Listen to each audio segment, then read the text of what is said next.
කලින් එපිසෝඩ්ඩේ කට්ටියට මතක ඇතිනේ යන් හැදුව අලුත් එක්ස්ටර්මිනේෂන් ෆයලෝටස් එකට බයි ඩීමන් ගොස් පැන්ල ගියා. යන්ට ෆයලෝටස් එක පාලනය කරගන්න බැරුව ඇකඩමිය විනාශ වෙන්න යද්දී ඇකඩමිය ආරක්ෂකයෝ දෙන්න වෙන එල්ඩ බයි වගේම එල්ඩ චියන් ඇවිල්ලා මේ ෆයලෝටස් එක අවකාශයට මුදාහැරියා. ඒවගේම මේ ගාඩියන්ල ඩීමන් ගෝස්ස අල්ලගෙන එයාවත් ඉවර කරලා දානවා. යන්ගේ පොයිසන් ස්පොට් එක අර ගාඩියන්ලට පෙන්නුවට පස්සේ එයාලටත් ඒක නැති කරන්න අවුරුදු ගානක් යයි කියලා කියනවා. ඒ නිසා යන්ට අනිවාරෙන් තවත් ක්‍රමයක් හොයාගන්න වෙනවා මේ පොයිසන් ස්පොට් එක නැති කරගන්න. ඉතින් දැම් මෙයාට තියෙන එකම ක්‍රමය තමා අලුතෙන් හෙවැනි ෆ්ලේම් එකක් හොයාගන්න එක. ඉතින් අද කතාව එතන ඉඳන්.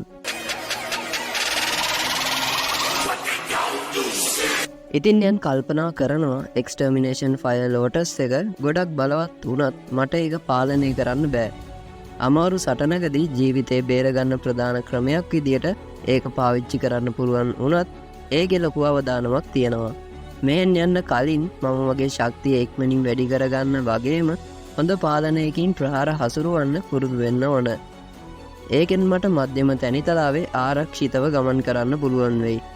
මෙහෙම හිතුව යන් 6 joint body flowing සටන් ක්‍රමය තියෙන ලිපිය එළියට අරන් මේකෙන් මම පුහුණුවින් පටන් ගන්නවා කියලා හිතනවා. යන් මේ ලිපිය බලන් ඉද්දී එයාව ආත්මීය ලෝකයකට ඇදිලා යනවා. යන් කියනවා මේක කලින් පාවිච්චි කරපු කෙනෙක්ගේ ආත්මීය සලකුණක් නේද කියලා. මේ වෙලාවේ හැදුනාර මනුස්ස රූපය මේ සටන් ක්‍රමය පාවිච්චි කරන විදිය යන්ට වෙනවා. යන් ඉතින් ඇස් දෙක ඇරලා මේ ආත්මීය ලෝකයෙන් එළියට ඇවිල්ලා කියනවා මේ මධ්‍යම පෘථිවි මට්ටමේ සටන් ක්‍රමය ඇත්තටම අද්විතීයයි. ඒ වගේම මේක ලියපු කෙනාගේ ආත්මීය සලකුණු තාම මේකේ තියෙනවා. මේකෙන් මගේ ශක්තිය වැඩි කරගන්න හරි මේ සටන් ක්‍රමය පුරුදු වෙන්න හරි මට පිවිතුරු ගිනි ප්‍රභා ශක්තියක් තියෙන ස්ථානයක් හොයාගන්න වෙනවා. ඒකට ඇතුල් නගරේ එනර්ජි ට්‍රේනින් කුළුණ ගොඩක් සුදුසුයි.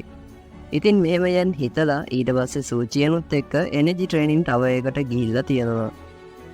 සූචියන් මේ වෙලාවේ ගිනිදැල් එකතු කරන භාජනයක් පෙන්නලා යන්ට කියනවා මේකට ෆෝලන් හાર્ට් ෆ්ලේම් එකෙන් ටිකක් දාලා බැටල් එනර්ජි එකෙන් ඒක ක්‍රියාත්මක කළොත් විතරයි හාල් ෆ්ලේම් එක මේක ඇතුලේ එක දිගට නිපද වෙන්නේ කියලා. ඉතින් යන් මේ භාජනය අරගෙන කියනවා එහෙනම් මම ටවර් එක ඇතුලට ගිහිල්ලා ෆ්ලේම් එකෙන් ටිකක් මේ භාජනයට දාන්නම් කියලා. ඒත් සූචියන් කියනවා ඔයා මේ විදියට ෆෝලන් හાર્ට් ෆ්ලේම් එක අපිත් එක්ක බෙදා ගන්න එකෙන් ඉස්සරහට ඔයාට ශරීරයට හානියක් වෙන්න පුළුවන්. ඒ නිසා ඔයා පරිස්සමින් වැඩ කරන්න කියලා.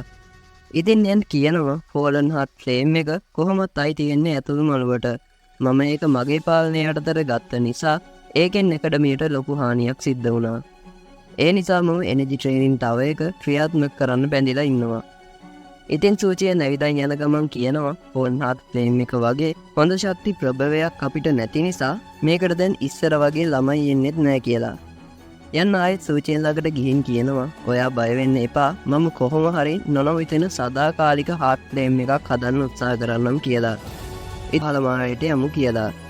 ඉතින් මේ දෙන්නම පාලමාලයට ගිහින් දොර ඇරියාම මේකෙන් ලොකු ශක්තියක් පිට වෙනවා. ඉතින් සූචියන් කියනවා මේ ගිනි ශක්තියේ උෂ්ණත්වය දැනටමත් ගොඩක් වැඩි. මට හිතාගන්නවත් බෑ මැග්මා ලෝකය කොච්චර භයානක වේද කියලා. ඉතින් මෙහෙම කියලා සූචියන් යන්ගෙන් අහනවා ඔයාට විශ්වාසද මෙතනම ඔයාට පුහුණුවීම් කරන්න ඕන කියලා. ඒත් යන් කියනවා ප්‍රධාන එල්ඩ ඔයා බය වෙන්න එපා මම හෙවැනි ෆ්ලේම් වලින් ආරක්ෂිත නිසා සාමාන්‍ය ගිනිදැල් වලට බය වෙන්න ඕන නෑ. අනික මට දැල් වෙන ගිනිදැල් වල ශක්තිය පුහුණුවීම් වලට ඕන කරනවා කියලා. ඉතින් සූචියන් කියනවා ඇත්තටම තමුන් රාක්ෂයෙක් වගේ කියලා. මේ වෙලාවේ යන් මැග්මා ලෝකය දිහා බලාගෙන කියනවා මම හරිම තැනට ආවේ මෙතන ගිනිදැල් වල ශක්තිය ඉස්සර වගේම විශාලයි. මම හිතන්නේ ටිකක් මුහුණුවීම් කළාට පස්සේ මගේ ශක්තිය අනිවාර්යෙන් එක දිගටම වැඩි වෙයි කියලා. ඉතින් සූචියන් මේ කතාවට යන්න කියනවා ඔයාට ඔච්චර විශ්වාස නිසා මම යව තව දුරටත් නවත්තන්න හදන්නේ නෑ.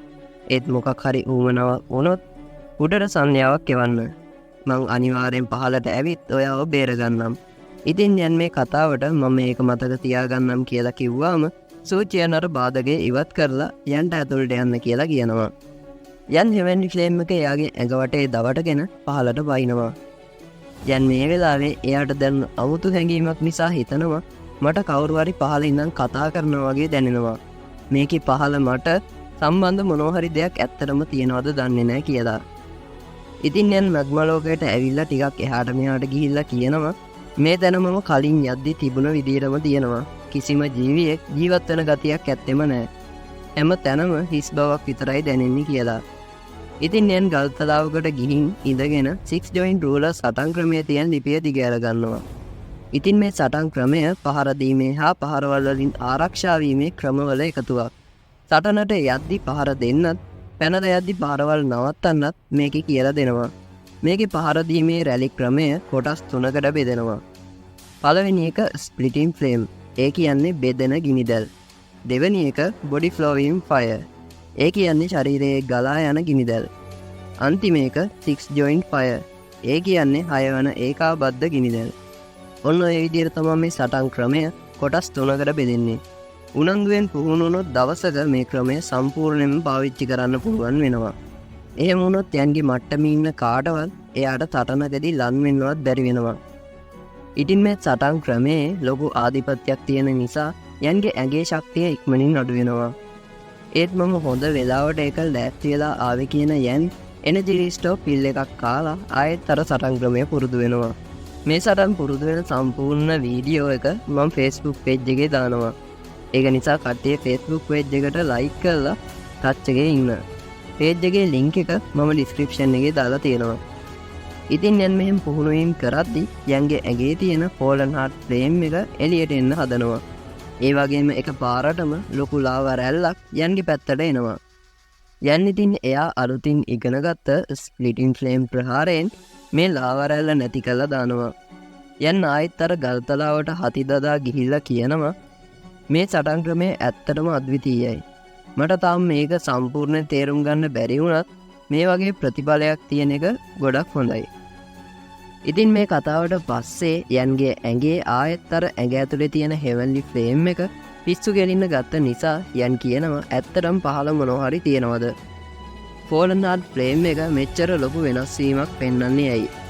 මේ පාර මම ආයෙ අවදානමක් ගන්නවා. එහෙම නැත්නම් මට පුහුණු වීම කරද්දි මේ අපහසුව දිගටම දැනෙයි. මේම කියපු යන් එයාගේ රෝලර් එක උඩට විසි කරලා ඒක heavenly flame එකෙන් දවටනවා. මොකද යන් පහලට ගිහින් අතරමං වුණොත් ආයෙ පාර හොයාගෙන උඩට එන්න පුළුවන් වෙන්න. ඉතින් යන්ගේ රෝලර් එක ඒකට උදව් වෙන්න බීකන් එකක් විදියට කටයුතු කරනවා. ඉතින් ආයෙ ශක්තිමත් heavenly flame එකකින් ඇඟ දවට ගත්ත යන් ඊට පස්සේ අර ලාව ගොඩට පනිනවා.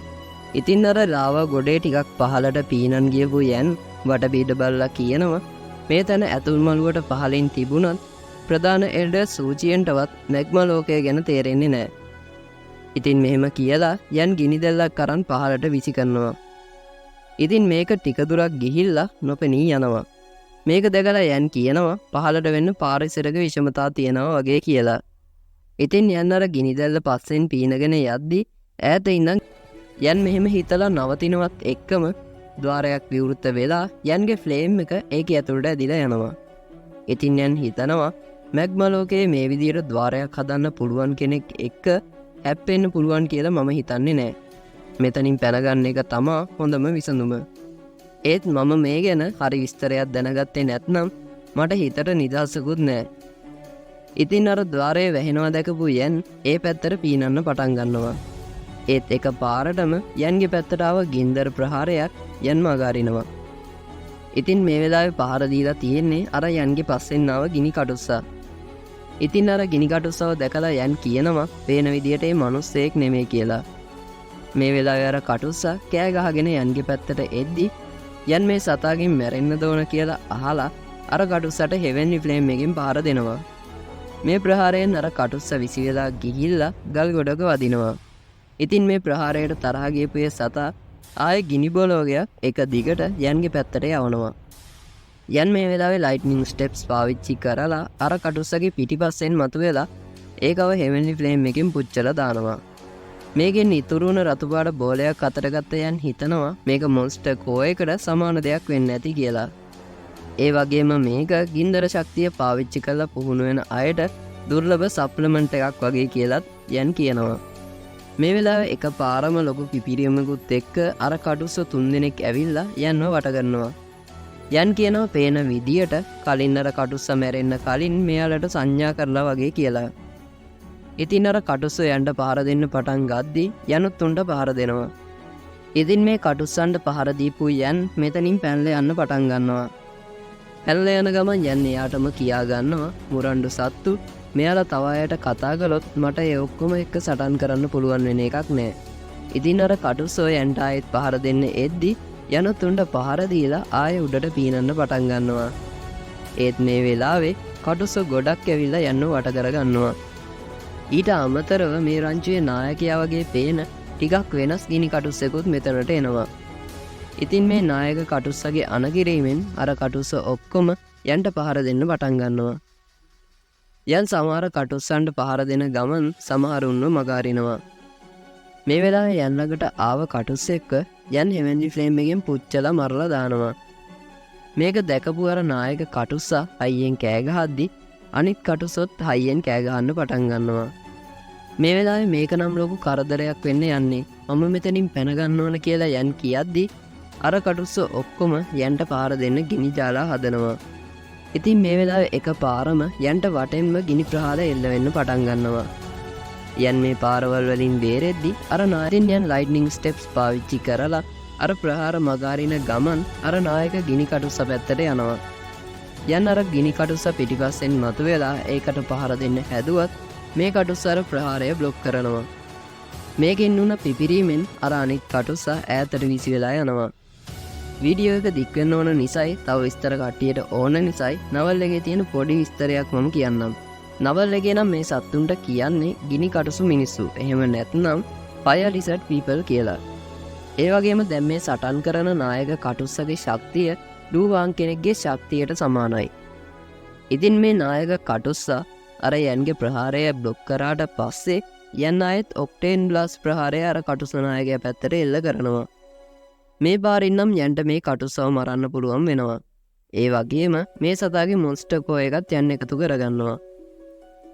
ඉතින් මේක දැකලා තරහ ගියාර ගිනි කටුස්ස ඔක්කොම යන්ගේ පැත්තට එනවා. ඉතින් යන් මේ වෙලාවේ ලයිට්නින් මූවමන්ට් එක පාවිච්චි කරලා පැනලා යද්දි ආයෙත් අර ద్వාරය මතුවෙනවා. ඉතින් යන් මේක දැකලා ඒ පැත්තට පීනගෙන යද්දි එයාගේ ෆෝලන් හාට් ෆ්ලේම් එක හොඳටම පිස්සු නටන්න පටන් ගන්නවා. ඉතින් අර කටුස්ස යන්ගේ පස්සෙන් පන්නන නිසා යන් හිතනවා මම මුලින්ම හැංගෙන්න ඕන කියලා. මෙහෙම හිතුව යන් අර ద్వාරය ඇතුළට ඇතුල් වෙනවා.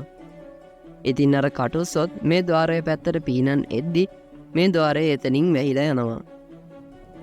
ඉතින් යන්න හොයාගන්න බැරි වුණ අර කටුස්සෝ විසිරලා යන්න හොයන්න පටන් ගන්නවා. ඉතින් අර ద్వාරයට ඇතුළුන යන්ව අමුතු ලෝකයකින් මතුවෙනවා. මෙතන දිරා ගියපු ගහක් යට මිනිස්සෙක්ගේ ඇටසැකිල්ලක් තියෙනවා. ඒ වගේම මේ ඇටසැකිල්ලේ අතේ තියෙන්නේ ෆෝලන් හාට් ෆ්ලේම් එකක්.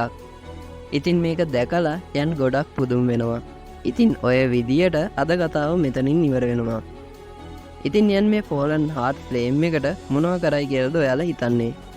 යන් මොනවා කරයිද කියලා කට්ටියට හිතන දේ පහලින් කමෙන්ට් කරයි යන්න. එහෙනම් හැමෝටම සුබ දවසක්.